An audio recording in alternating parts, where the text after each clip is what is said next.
Hi, today we're going to be looking at the Aixun T413 soldering station, which is very similar to the Aixun T320, but it's their newer one in their lineup, so we'll have a look at the differences between the two, and we're also going to be testing out the new smart handle, the T225. So this video is sponsored by PCBWay, your one-stop shop for all things manufacturing. As you know, you can get your PCBs manufactured here in a variety of different specifications. You can also get mechanical parts made here, and as we saw in my last video, the 3D printing is indeed excellent quality, especially the UTR 8100 transparent 3D printing material. They also offer PCB assembly services where if you've got your project and you don't want to have to assemble all of the components onto the board, you can get them fabricated and assembled here at PCBWay. And there's also the shared projects area. If you click on at the top here, you can look at various people's shared projects, and depending on what the project is, you might be able to get it assembled here or just get the PCBs easily manufactured here by clicking on the buy button. So don't forget to visit PCBWay.com.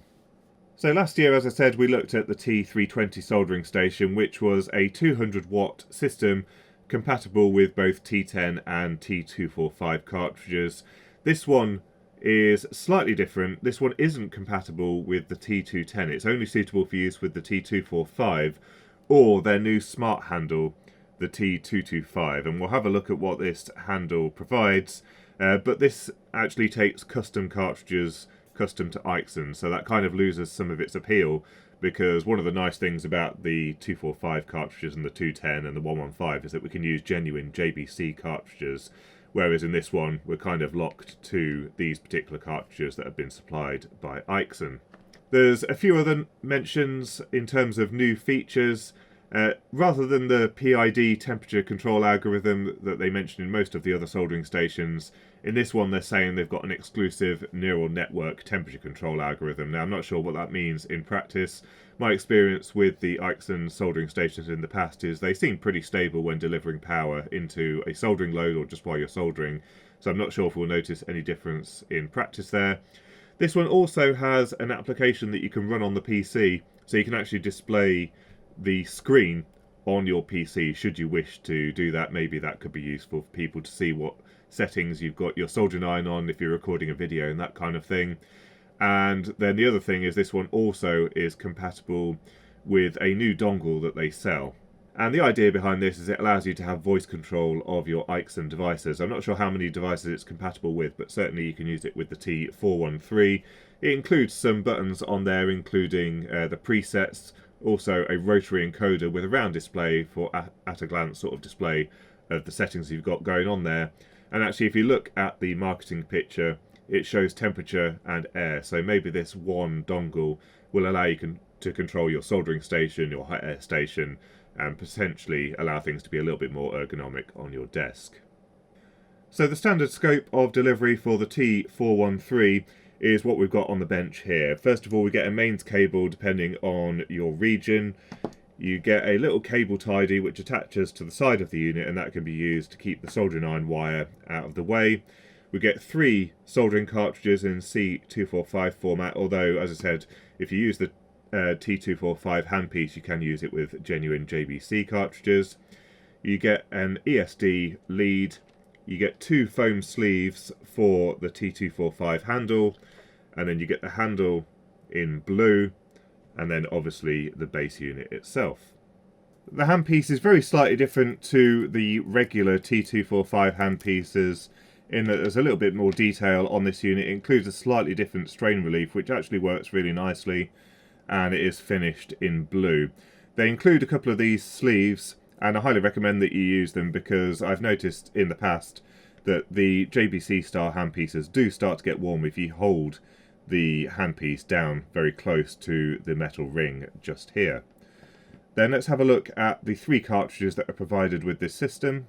So we've got the usual 3 designs: the fine conical tip, the bent conical tip, and then one of the knife type pieces.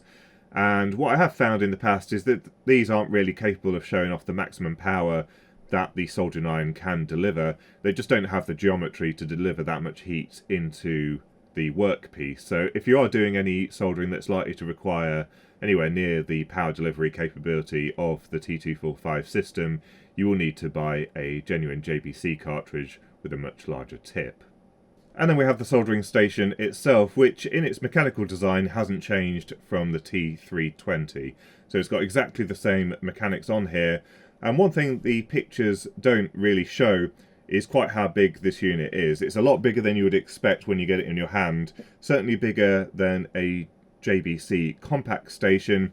And this one is really quite weighty. You can really feel the weight of the large transformer that's in here. And that does mean it's a little bit unwieldy to move around. Now, thankfully, they do include a couple of recesses here where you can place your fingers to lift the unit up, because mostly you do need that unless you've got really strong hands to lift it from the front here. But as I said in the video from the T320, I think overall the design is quite nice. There was this confusing marking on the top, and I assume it's the same on this one. I don't think there's any kind of charging situation going on included in this station. It's just got a random marking on the top. But on this side, we've got a silicone covered section here to protect from heat and bits of soldering being splashed onto it and damaging it. You've got the cradle at the top for the handpiece, and that does fit quite nicely. You just put your handpiece in there and it sits very comfortably in there. It does detect when it's in the cradle so that it can go into sleep mode. We've got a little section here that allows you to change the cartridges, so you can pull them out or push them in without having to contact the tips yourself. Then in here we've got some brass wool, and it's got the silicone splash guard as well, so when you wipe the solder it doesn't flick everywhere. And then we've got space for a sponge. We still have the little sensor pad here where you can tap the tip of the soldering iron, and if I remember correctly that allowed you to scroll through the presets. And then on the front panel here we've got the up down button, the presets, and a setting button. We've got a colour TFT on the front, and that looks to be the same display as on the previous design. And then we've got a space here for 4 cartridges to be stored. On the side of the unit there is the little screw area for the cable tidy here, and it includes the little thumb screw to hold that in place, but I very rarely use that. It tends to poke up, and if you reach over on the bench and stuff, you always get caught up in it, so I don't tend to use those things. Then on the underside, we've just got the screws. I think there's 4 screws under here, plus the one in the middle. And then on the back of the unit, we've got the power switch, the mains IEC connector, including a fuse, the connector for the handpiece, the ESD connector, and then a USB-C connector to allow it to connect to your PC. But I understand the unit does have Wi-Fi, and I think it also has Bluetooth as well. I can't remember if when we looked in it last time it had an Espressive chip. I think that's what they use for the wireless communication, so it makes sense to have both of that connectivity. And then just on the side here, we've got the rating plate, which shows the peak power 200 watts and rated power 130 watts. And because they've got the mains transformer in here, I'm assuming they are doing the switching of the heater on the AC signal as well, rather than chopping up DC and having to have big capacitors inside the unit. So let's take a look inside it. With the cover off, you can see this all looks very neat and tidy inside, and the main thing that stands out here is the very large iron core transformer. This is a very nice looking transformer. It looks to be very nicely wound and made. We've got the mains connection on the bottom right over here. This did have the main switch, so there's no main switch on the front of the unit, which means in this case that the mains is confined to this area here. And they've been very good. They've double sleeved the wiring to the primary of the transformer.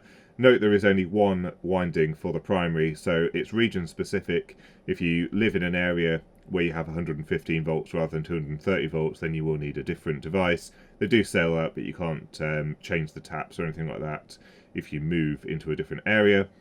The earth terminal from the IEC connector goes straight to that 4mm connector on the back here, and then it should also earth the tip of the soldering iron, and we'll measure that later on. But everything looks very neat and tidy in here. We've got lots of sleeving going on, so the secondaries, we've got 2 secondaries, one for the soldering iron heater and one for the electronics. They're sleeved again with this fiberglass and silicone sleeving, and then that goes on to the main PCB. There is only one PCB with all the control stuff, and then just a PCB at the back that holds the connectors in place. And then interestingly, they've even braided the cable going from the back here to the main PCB, and I think this is the heater supply, and then things like the temperature sensing is done through this ribbon cable over here, as well as the connection to the USB port on the back. So they have used loads of silicone adhesive all over the place to keep things in place, which is really good, but it just makes the teardown a little bit more difficult. But yeah, we can see we've got the ribbon cable going in the back here, and we can see the USB-C connector. So obviously there's not really a lot on this back PCB. Everything connects straight through onto the ribbon or straight onto the two connections for the heater, and everything else is on the main PCB. Here is the main PCB, and everything looks to be laid out really quite neatly on this board. At the bottom left, we've got the connections coming in from the secondary of the transformer, and then immediately we've got the two MOSFETs. These are connected up in the standard arrangement to allow you to switch AC, and these are HGG093N12SL N-channel MOSFETs with really high current carrying capability. I think these ones are rated for 81 amps. And then we've got a little current sense chip just here, and then immediately the wires going back out to the heater. So as you can see, they've kept the high current tracers to an absolute minimum. It's confined to this small area on the PCB, and then everything else is just signals going around the board. So on the right hand side here, well, just underneath here actually, we've got a rectifier, a large capacitor just here, and we've got all of the power supplies on the right hand side, including a couple of TPS 54331 buck regulators. These will be providing things like the 3.3 for the microcontroller, the backlight voltage. We've got a linear regulator as well, so that might be tapped off a higher volt supply for the two precision op amps down here. These are TP5552 op amps for converting the signal from the thermocouple into the correct dynamic range for the ADC on this chip here. And this is the main microcontroller, a GigaDevices GD32F305, which is an ARM chip just manufactured by GigaDevices. And then, yeah, on this side you can see here are the switching converters. And then just at the top of the device, if we can scroll up there, we can see we've got an ESP32C3, which is what is providing the wireless connectivity to this unit. Then we've just got a few connectors over here. This lead over here just goes to the little sensor on the front of the unit that you can tap your soldering iron on to change the settings on the system. Then we've got another 2-pin connector. These two wires go to the cradle and also to the tip change area, so it knows whether you're touching it into there or whether you've got the handpiece in the cradle. And then there's another 2-core wire here, which goes to a fan on the back of the unit. So there is a fan behind this vent here. It looks to be like a 50mm fan, about 15mm thick, and that just provides additional cooling for the system if it gets hot inside. You can just about see it there. And that is mounted to a metal plate that is underneath that marking on the top, but there's no other connection, so there's no wireless charging or anything provided by this unit. And then just tucked in at the back here, we have a piezo buzzer to make an annoying beeping noise every time you press one of the buttons on the unit. Overall though, I'd say there's very little to complain about the construction of the unit. This rivals any other mainstream manufacturer now. Hopefully these videos are making a difference because they're really improving things like the electrical safety. You know, we've got the fully sleeved mains connections. All of the connections on these crimps are using the insulated crimps.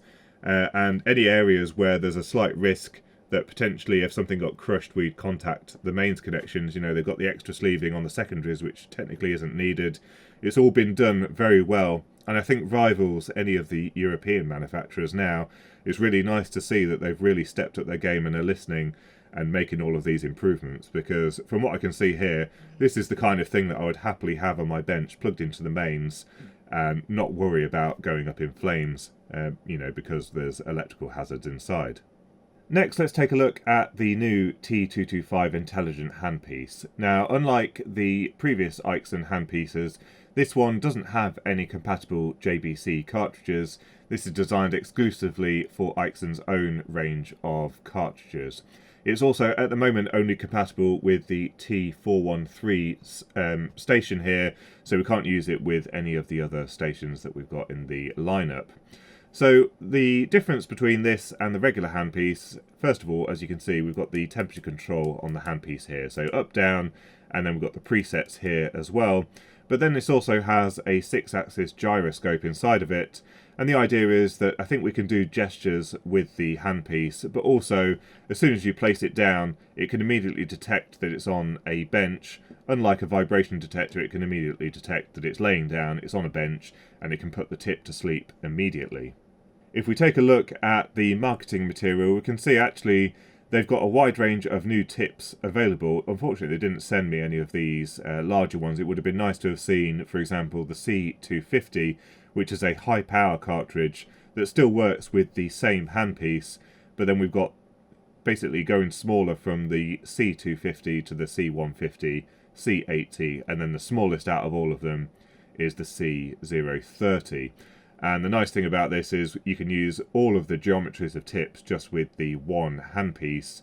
It's just whether these cartridges are of any decent quality. So hopefully in the future we'll get hold of some of the large ones and a few of the small ones and see how they actually behave. Now here's a few of the specifications that they've included. So as I said, it's got a 6-axis gyro. It can do standby, and also it's got a new 7-core cable along with a new plug. So unfortunately, although it looks identical to the standard plug, it looks like we have to use this little harness to plug it into the T413, and presumably that just rearranges a few of the pins. And yeah, if you take a look inside this, there's no active parts or anything like that, it just rearranges some of the pins. Now I'm not 100% sure why that's necessary, why they couldn't just wire the plug on the soldering iron to match this. Perhaps there's some larger change happening amongst their future lineup, or maybe it's done so that it doesn't cause damage or allow you to use this handpiece incorrectly with the wrong soldering station. Let's check the tip is connected to mains earth. So we'll put one probe on the cartridge and one on the earth pin, and you can see we've got a dead short with no voltage drop across it, which means that there's no semiconductor devices connected between the earth and the tip. That also means, because of that, that we can solder things that are connected to mains earth, and that can't possibly affect the temperature reading because we've already got the tip directly connected to mains earth. Just for completeness, we'll test on the resistance range, but as you can see, a dead short, just the resistance of the cables and the connection here. Right, first of all, let's plug in the unit and see if there's a firmware update available. It uses the standard Aixun software as far as I'm aware, so if I can plug in the USB cable, and that's powered up just from the USB lead. It says USB mode on the front here, and using the Aixun software, it's detected the T413 here, as you can see. It took a moment to refresh there, but you can see we've got a list of updates available. So let's click on update.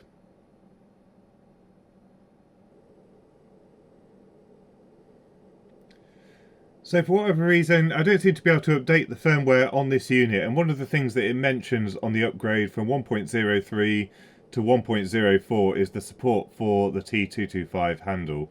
So I think we're going to have to skip that handpiece for now and maybe follow up with that one if I manage to get the firmware updated. I have tried with the unit powered up at the mains. As you can see, it's drawing some power now, and it doesn't seem to make any difference. So for whatever reason, it just seems to sit there at 0% and then it doesn't do anything, and then it goes back to the main screen.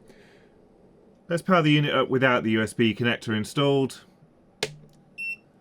We'll have to run it without the firmware update for now.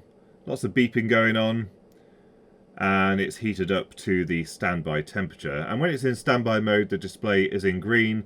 When it's in heating mode, you'll see this change to red. We've got the version number at the top here, along with the running time and the internal temperature. And then we've got a few icons here. So it's got Bluetooth turned on.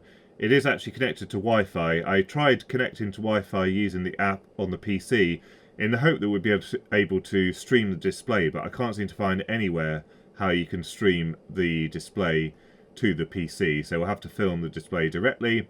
We've got a power bar graph along with the real temperature of the tip, and this seems to not clamp to random temperatures. It seems to be showing the real thing. Then we've got the set point just here, a picture of the iron, and then the 3 presets here. And we can switch between the presets with the M button here.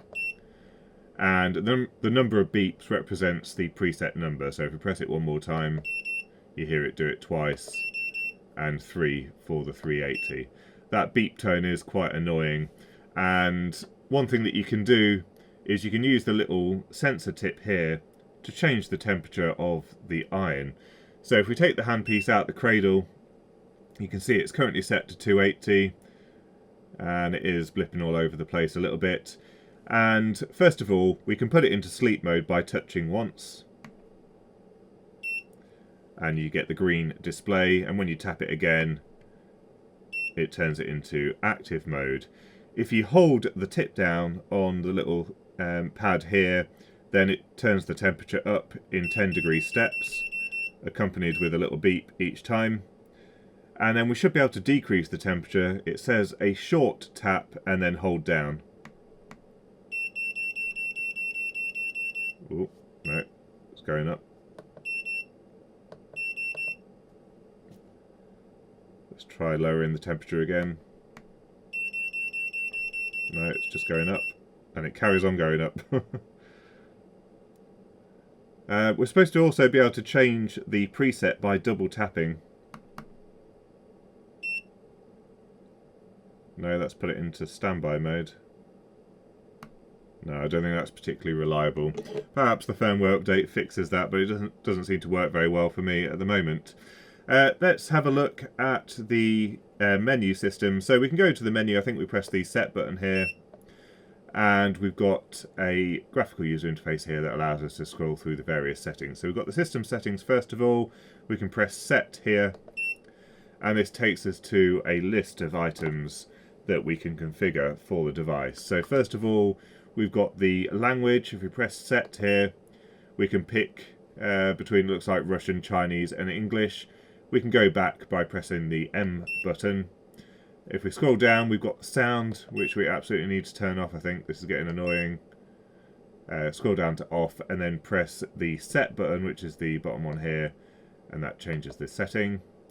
We've got Wi-Fi, and that allows you to connect to your local Wi-Fi, although I haven't found any useful functionality for that just yet. Screen save. So it looks like after 10 seconds you can get the display to turn off. We can reset. That looks to be a mixture of factory resets and just some of the individual settings, which is quite nice. So rather than resetting the whole thing, if you just made a mess of the language, for example, you can restore it back to what it should be. We've got time on here as well, so the amount of time that it's been running, although that's already shown on the main screen. System information, so version 1.03 we weren't able to update. Service, it shows you how to contact Aixun, when it was manufactured, so October last year, and then the activation code and other details. That's presumably for when you try and connect to it over Wi-Fi. Now if we scroll down, we've also got test, so we can do things like test the fan. Now I did notice the fan seems to spin up at about 30 degrees internal temperature, but it says at the moment here, oh yeah, it says here when it exceeds 30 degrees, so it's turned on there. Holder test, 2 click turned off and swap socket turned off. I'm not 100% sure what these are. Security, oh, this isn't really security, this is shutdown, stops heating after 60 minutes. And then check updates. Latest version on the server. Oh, it looks like maybe we might be able to update directly. Let's have a look and see if it works from here.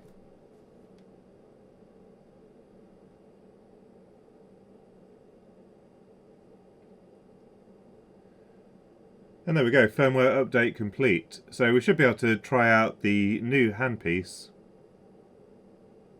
And I think it should behave like normal when we just try and do normal soldering with it. So yeah, it starts heating up. It's currently set to 355. It is jumping all over the place actually. While we're here, let's just quickly have a look at what the temperature is showing on the temperature calibrator. So it should be 355. This tip doesn't have much thermal capacity. It struggled to melt that massive solder there. But we seem to be nowhere near the set point temperature actually. Let me just check that this cartridge is installed properly. No, it just seems to be all over the place. That's bizarre. I might try another tip in a moment. But for reference, what we've got on this handpiece is we've got the up and down buttons here. So we can change the temperature up and down just by pressing plus and minus. So you can see that happening there. We can also press the M button to change the preset. And it also says if we place it down on the bench, it should immediately detect and go into sleep mode, which it does. But the temperature's all over the place with this handpiece. I'm not 100% sure what's going on here. And if we pick it up, it should wake up. Yeah, which it does do. Now, it did say we can swing the iron from left to right to change the temperature. I'm not sure how useful that is. But you can see the set point is 280.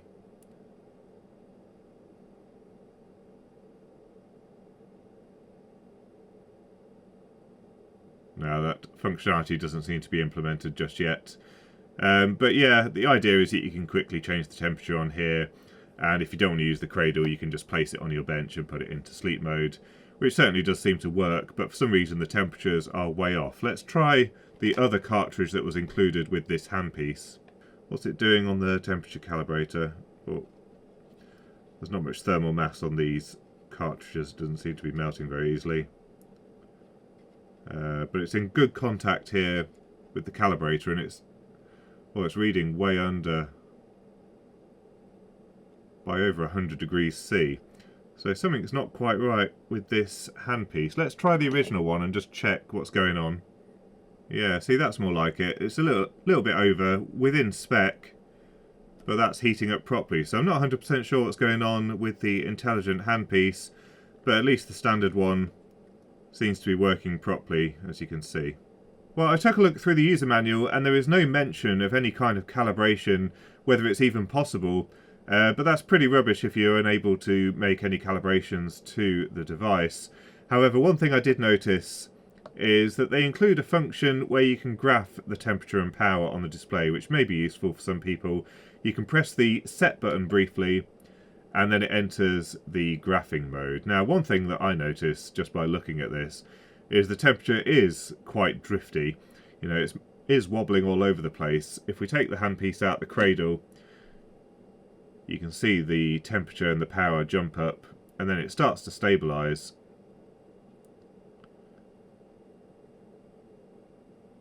But it is a little bit wobbly, a little bit all over the place, and you know, PID normally works quite well for this kind of thing. I'm not sure what this neural network thing that they're talking about is, but it certainly doesn't seem to be producing the most stable waveform, and you can see the power fluctuating all over the place here, so it's not like it's delivering a constant power into the handpiece as you would expect with a PID control loop. So I would say this doesn't seem to be behaving quite as well as I've seen other soldering stations behave in terms of just maintaining tip temperature. And I am just leaving it stood here. If I wave it around to cool it down, you do see a little bit more power dissipation going on, but holding it still, you would expect the temperature to be fairly stable. Let's try doing a bit of soldering on a PCB that we actually had made at PCBWay for testing.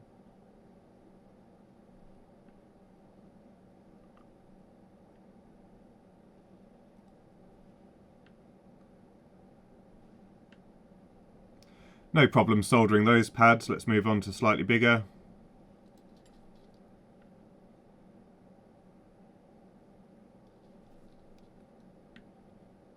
And again, no issues. We're not really putting a huge amount of power into this PCB. Let's try the bigger pads.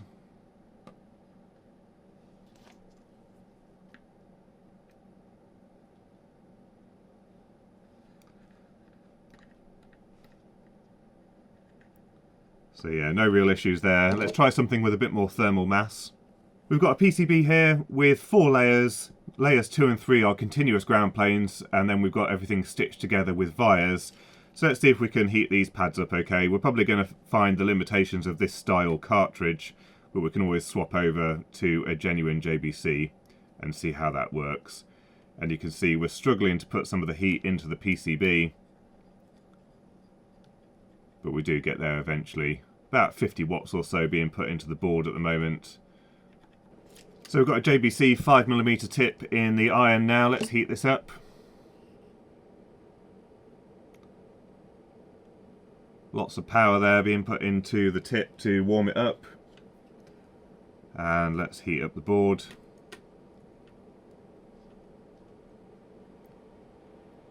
And there we go, that's a whole different story. Absolutely no problem. How about heating up a coin?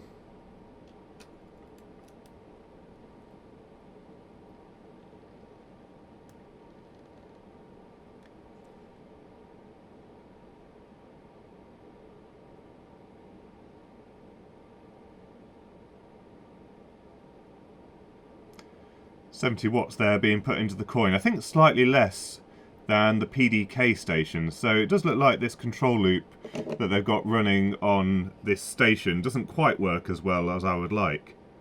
So overall, I think at the moment what we've got is some really great hardware that has been severely let down by the software. Various missing features, things not working properly, all of that kind of stuff is meaning that this is a system that isn't quite ready, I don't think, for the consumer just yet. We've got things like the software application on the PC wasn't able to upgrade the firmware on here, although it turned out eventually we were able to upgrade the firmware by using the built-in menu function on here. Then we've got things to do with the handpiece. So the gestures and that kind of thing weren't working on this handpiece as far as I could see, although I don't think they're particularly useful, and maybe they were false triggering when people were soldering, and maybe that's why they've disabled it or something like that. But more importantly, for some reason this handpiece seems to be way out on the calibration, and I cannot find a way to do a calibration on the cartridges, which means that at the moment this intelligent handpiece I'm not able to use because I'm not able to bring it up to the temperature range where we can actually do some decent soldering. Then we've got some issues where I think the temperature control is quite unstable compared to some of the other systems we've seen. It's wobbling all over the place, so I don't think they've got the control loop well implemented on here. We've got this little touchpad on here, which I think they're sampling far too slowly based on the fact that it was overrunning on temperature adjustments. It was missing double taps. It all smells like they've just sampling this in the main loop whenever they got some spare CPU cycles. This needs to be a much higher priority, or it needs to be on an interrupt so that you can detect the taps on here, otherwise it's going to be really unresponsive. And then we've got some of the issues for connectivity, like the remote control of the system and the remote viewing of the display, which I thought would be really nice if we could put the display up here while we're doing some soldering. That just doesn't seem to be implemented yet. So it seems like lots of things missing that are meaning that this station doesn't really work as well as it should do. Now, fortunately, some of these things could be fixed by firmware updates, and generally speaking, Aixun do release firmware updates quite regularly, but at the moment it just seems like this system isn't quite ready for the consumer. But if you are interested in taking a look at this unit, I will put the links for this item in the description down below. If you spot anything, or I've missed something about this system, or if you've got any thoughts or comments, don't forget to leave them in the comments section down below, and do visit our sponsor for this video, PCBWay. I hope you found the video useful, although it was a little bit long, and until next time, thanks for watching.